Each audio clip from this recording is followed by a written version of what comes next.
Hello, good morning. എല്ലാവർക്കും പുതിയൊരു വീഡിയോയിലേക്ക് സ്വാഗതം. ഇന്ന് പറയാൻ പോകുന്നത് ജാസ്മിൻ ഗബ്രി കോംബോയെക്കുറിച്ചാണ്. ജാസ്മിനും ഗബ്രിയും ഇപ്പോൾ ബിഗ് ബോസ് തന്നെ എല്ലാ സമയത്തും ക്യാമറ സൂം ചെയ്ത് കാണിക്കുന്നത് അവരെയാണ്. അവരെപ്പോഴും കൈ പിടിച്ചിരിക്കുമ്പം അതൊക്കെയാണ് കാണിച്ചുകൊണ്ടിരിക്കുന്നത് ബിഗ് ബോസ് തന്നെ.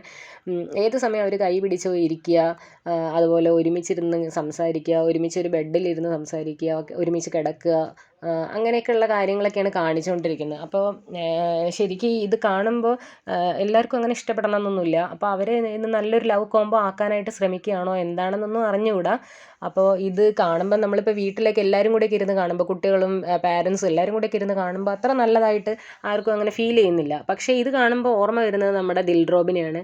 നമ്മുടെ ഡോക്ടറും ദിൽഷയും എന്തൊക്കെ പറഞ്ഞാലും ആ ഒരു സീസണിൽ നല്ലൊരു കോംബോ ആയിരുന്നു. ആ സീസണിൽ നല്ല ഇതുവരെയുള്ള ബിഗ് ബോസിനെ കുറിച്ച് നമ്മൾ ചിന്തിക്കുമ്പോൾ തന്നെ ഓർമ്മ വരുന്ന ഒന്നാണ് നമ്മുടെ ഡോക്ടർ റോബിനെയും ദിൽഷയും. നല്ലൊരു കോംബോ ആയിരുന്നു അത്.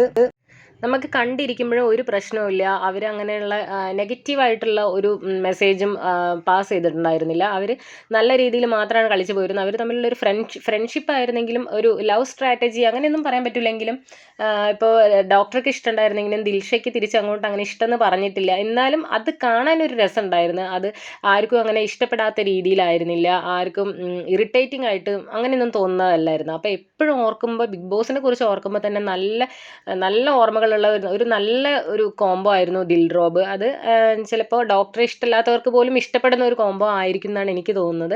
അപ്പോൾ ഈ ജാസ്മിനും എനിക്ക് പറയാനുള്ളത് എന്താണെന്ന് വെച്ചാൽ, ജാസ്മിനും നമ്മളെ ഗബ്രിക്കും ഒന്നുകൂടെ സൂക്ഷിച്ച് കളിക്കുന്നതായിരിക്കും നല്ലതെന്ന് തോന്നുന്നു. അവർ ഈ ഒരു ലവ് ട്രാക്ക് ഒന്നും പിടിക്കാതെ നല്ല രീതിയിൽ ഒറ്റയ്ക്ക് കളിച്ച് പോവുകയാണെങ്കിൽ അവർ ജാസ്മിനും നല്ലൊരു കണ്ടസ്റ്റൻ്റ് ആണ് ശരിക്കും അങ്ങനെ കളിക്കുകയാണെങ്കിൽ. ഗബ്രിയുടെ ഒരു ഒന്നും ഒറ്റയ്ക്ക് കളിക്കാതെ എല്ലാം ഈ ജാസ്മിൻ്റെ കൂടെ തന്നെ ഇരിക്കുന്ന കാരണം ഗബ്രിയുടെ കഴിവുകളൊന്നും പുറത്തെടുക്കാൻ പറ്റുന്നില്ലെന്നാണ് എനിക്ക് തോന്നുന്നത്. അപ്പോൾ നിങ്ങളുടെ അഭിപ്രായങ്ങൾ ഈ വീഡിയോയുടെ താഴെ ഒന്ന് കമൻറ്റ് ചെയ്യുക കേട്ടോ. വീഡിയോ ഇഷ്ടപ്പെട്ടെങ്കിൽ ഒന്ന് ലൈക്ക് ചെയ്യുക. ഇതുപോലുള്ള വീഡിയോസിന് വേണ്ടിയിട്ട്, ബിഗ് ബോസിൻ്റെ അപ്ഡേറ്റ്സിന് വേണ്ടിയിട്ടും ഈ ചാനലൊന്ന് സബ്സ്ക്രൈബ് ചെയ്യുക. താങ്ക്